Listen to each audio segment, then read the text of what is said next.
অসম গোৰ্খা সন্মিলন বিশ্বনাথ জিলাৰ সমিতিৰ উদ্যোগত জিলা কাৰ্যালয়ৰ প্ৰাংগণত দিনজোৰা কাৰ্যসূচীৰে ভাগৱত পাঠ কৰা হয়। প্ৰাণৰ শিল্পী সাৰ্থক জুবিন গাৰ্গৰ সোঁৱৰণত এদিনীয়া ভাগৱত পাঠ অনুষ্ঠানত সন্মিলনৰ সদস্য আৰু বিশিষ্ট ব্যক্তিসকল উপস্থিত হয়। জুবিন গাৰ্গৰ সংগীত আৰু সমাজ সেৱাৰ অৱদান স্মৰণ কৰি শ্ৰদ্ধাঞ্জলি জ্ঞাপন কৰা হয়।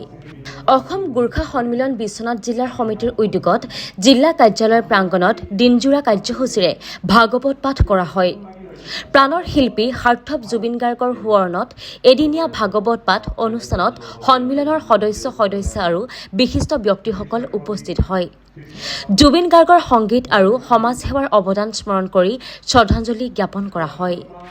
আজি আমি বিশ্বনাথ জিলা গোৰ্খা সন্মিলনৰ আমাৰ কাৰ্যালয়ত গলিয়াস্থিত আমাৰ যি জিলা কাৰ্যালয় তাতে আমাৰ বিশ্ববিশ্ৰুত অসমীৰ সুসন্তান আমাৰ সকলোৰে শ্ৰদ্ধাৰ জুবিন গাৰ্গদেৱৰ যি হঠাতে আমাৰ পৰা নোহোৱা হৈ গ'ল, সেই এটি নক্ষত্ৰ চিৰদিনৰ কাৰণে আমাৰ পৰা বিদায় মাগিলে।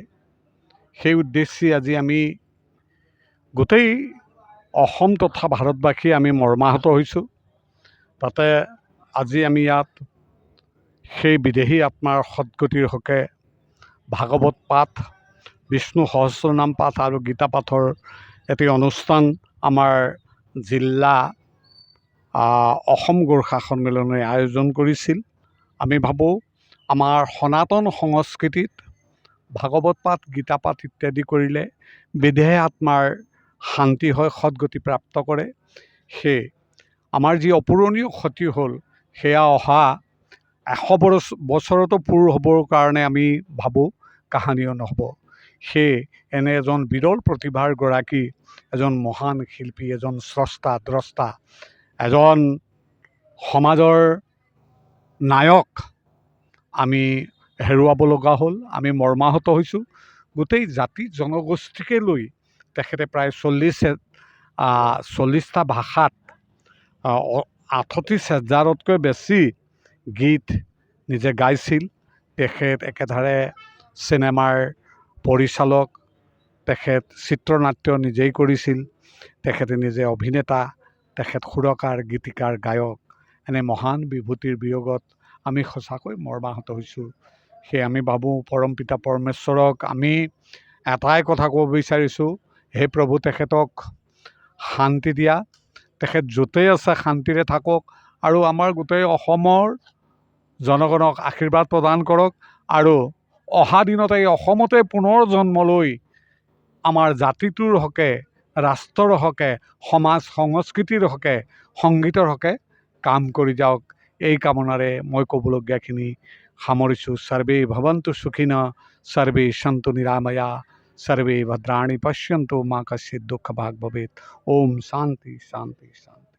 আমি আজি অসম গোৰ্খা সন্মিলন বিশ্বনাথ জিলা সমিতিৰ দ্বাৰা 15 দিনীয়া পষেকীয়া আজি তিথিপাৰাত মহান শিল্পী, অসমৰ হৃৎপিণ্ড যুৱকসকলৰ প্ৰাণ অন্ত্যেষ্টিক্ৰিয়াৰ পিছতো আমি আজি 15 দিনীয়া পষেকীয়া তিথিৰ আমি তেখেতৰ চিৰশান্তি কামনাৰে ভাগৱত পাঠৰ জৰিয়তে আমি আমাৰ বিশ্বনাথ জিলা গোৰ্খা সন্মিলনৰ প্ৰধান কাৰ্যালয় গলিয়াস্থিত গোৰ্খা ভৱনত এই পবিত্ৰ ভক্তিৰে গদগদ হৈ থকা ভক্তিপূৰ্ণ এটা অনুষ্ঠানৰ আমি আয়োজন কৰি 7জনকৈ পণ্ডিতৰ জৰিয়তে ইয়াত ভাগৱত পাঠ উচ্চাৰিত হৈ আছে। গতিকে আমি সমগ্ৰ বিশ্বনাথবাসী গোৰ্খাসকলৰ হৈ পৰমেশ্বৰৰ ওচৰত আমি প্ৰাৰ্থনা জনাইছোঁ। অসম গোৰ্খা সন্মিলন বিশ্বনাথ জিলা সমিতিৰ দ্বাৰা আজি মহান শিল্পী, আমাৰ প্ৰাণৰ শিল্পী জুবিন গাৰ্গৰ আত্মাৰ চিৰশান্তিৰ কাৰণে আমি আজি গোৰ্খা সন্মিলনৰ মুখ্য কাৰ্যালয়, বিশ্বনাথ জিলা সমিতিৰ মুখ্য কাৰ্যালয় গলিয়াস্থিত ইয়াত ভাগৱত পাঠ আৰু বিষ্ণু সহস্ৰনাম পাঠ আয়োজন কৰিছোঁ। আমি শিল্পী গৰাকীৰ পবিত্ৰ আত্মাৰ চিৰশান্তি কামনা কৰিছোঁ। তাৰ লগে লগে শিল্পীগৰাকীয়ে উচিত ন্যায় পাওক তাৰে কামনা কৰি আমি ভগৱানৰ ওচৰত প্ৰাৰ্থনা জনাইছোঁ। আজিও গোটেই অসমতেই আমাৰ মহান শিল্পী জুবিন গাৰ্গৰ স্মৃতি দুখ বেজাৰ শ্ৰদ্ধাঞ্জলি অনুষ্ঠান চলি আছে। শেহতীয়াকৈ হ'লেও অসম গোৰ্খা সন্মিলন বিশ্বনাথ জিলা সমিতিৰ তৰফৰ পৰা আজি জিলা কাৰ্যালয়ত তেখেতৰ আত্মাৰ স্বীকৃতি অৰ্থে ভাগৱত পাঠ আয়োজন কৰাৰ কাৰণে সৰ্বপ্ৰথমে মই বিশ্বনাথ জিলা গোৰ্খা সন্মিলনক ধন্যবাদ জনাইছোঁ।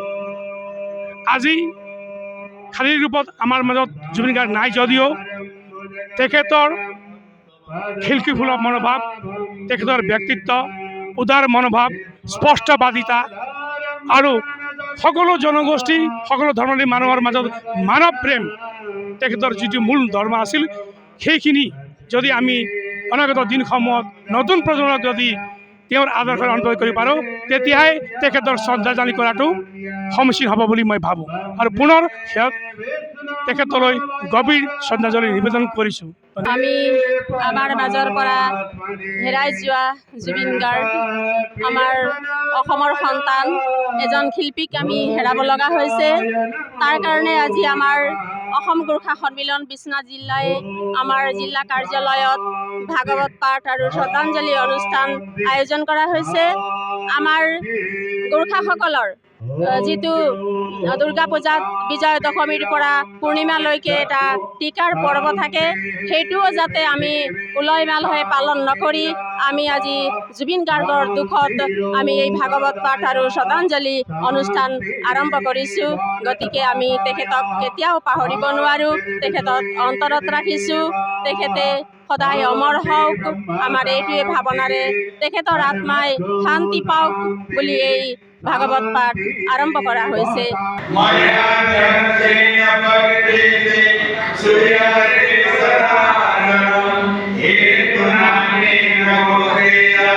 জয়